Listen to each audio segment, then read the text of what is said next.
ang Holy Week manggod karon Mhm. nahimo siyang commodity. It Commodity. slowly becomes something that we consume instead of something that transforms us.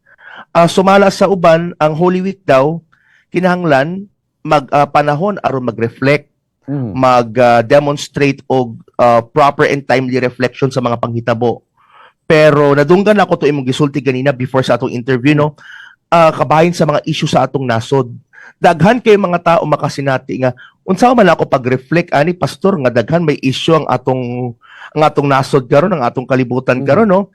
Kung makatan-aw ta sa social media daghang manggawas, kung dili manggawas ang fake news, manggawas ang mga balita nga makapalabad sa atong ulo. Mhm. Ang gasolina ning saka na sad, Lagi. ang plete ning saka na sad, Mhm.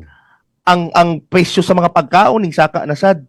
So kung previous years might make us think na it's time to enjoy a vacation, karon kay murag mas maghuna-huna ta unsaon nato pagdalikyat og tabok sa sunod nga adlaw with our sanity intact kay gaanam ana magkamahal ang presyo, Mhm. di ba?